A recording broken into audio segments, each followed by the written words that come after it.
Agora vamos falar um pouco da análise de temperatura do SPICE. Temos aqui mostrando um circuito com dois transistores, Q1 e Q2, exatamente iguais, polarizados por fonte de corrente iguais. Cada um funciona como um sensor de temperatura separadamente, medindo a tensão VBE do transistor, no ponto A e no ponto B. Para análise de temperatura, podemos vir aqui em análise setup, clicar em temperatura e escolher a temperatura para a qual desejamos fazer a análise. Damos um OK e simulamos. Podemos ver agora aqui as tensões sobre o ponto A. 9.22 volts. Se quisermos mudar a temperatura, simulamos de novo. Está aí a nova tensão para a temperatura de 20 graus Celsius. Podemos também fazer um DC sweep com a temperatura. Vamos, por exemplo, de 20 graus até 25 graus, incrementando de 1 em 1. Simulamos. Querendo ver a temperatura no ponto A. Temos aqui então a curva de temperatura do transistor Q1. Existe um tipo de sensor de temperatura que é formado por dois transistores com correntes de polarização diferentes ou com área da base diferente. Seria o chamado sensor pitet, que é proporcional à temperatura absoluta. Aqui vamos tentar demonstrar esse tipo de comportamento através dos transistores Q1 e Q2. Como pode ser visto aqui, as correntes de polarizações são iguais. Para mudar para o sensor efetivamente começar a medir, deveríamos mudar a corrente de polarização. Porque segundo o equacionamento desse sensor, se as correntes de polarizações forem iguais, a diferença de tensão entre o ponto A e o ponto B será nula.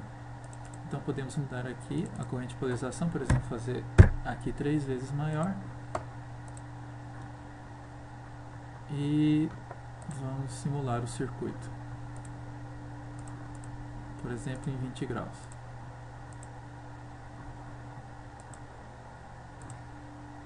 Então temos lá uma diferença de temperatura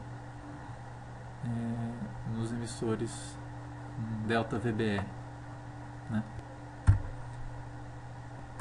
Aqui também podemos fazer um DC sweep, por exemplo, dos mesmos valores antigos, de 20 a 25 graus Celsius.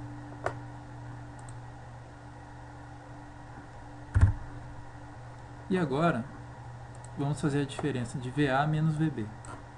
Temos VA menos VB. Ok. E aqui temos a curva de temperatura proporcional à temperatura absoluta. Um intervalo de 20 a 25 graus Celsius. Outra maneira de simular esse circuito sem mudar a corrente de polarização, voltando essa daqui para 100 microamperes, por exemplo, seria mudar o parâmetro de um desses transistores. Poderíamos, por exemplo, mudar a corrente de saturação reversa do transistor, que é proporcional à área da base. Então devemos clicar sobre o transistor, clicar em editar e depois em modelo. Depois escolhemos essa opção central aqui e temos diversos parâmetros do transistor. Como pode ser visto, IS está marcado como 14.34 femto. Podemos então multiplicar esse valor por 3, por exemplo, ou 4. Vezes 4. Damos um OK. Se olharmos aqui, o modelo foi substituído por um traço X, né? Que seria o modelo novo que nós escolhemos lá.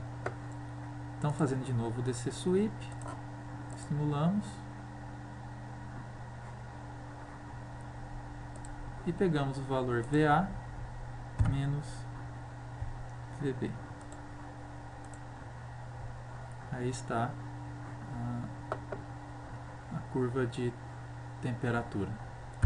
Durante todas essas simulações, podemos perceber que toda vez que realizamos uma simulação nova, o probe é resetado se não deixamos nenhum marcador de tensão sobre o esquemático.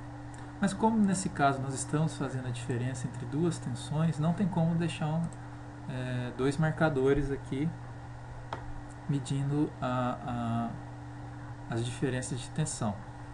Então simplesmente podemos fazer um setup do probe. Então vamos aqui em análise, probe setup, e podemos marcar essa opção, Restore Last Probe Section. Damos um OK. Aí toda vez que mudarmos um parâmetro, por exemplo, agora vamos simular até 40 graus.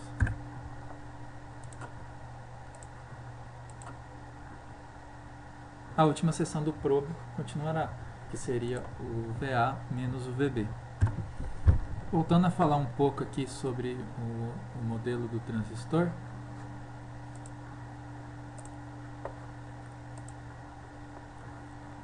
ele possui diversos parâmetros que são úteis nas simulações das configurações de amplificadores que serão vistas na disciplina, como foi visto aqui o IS.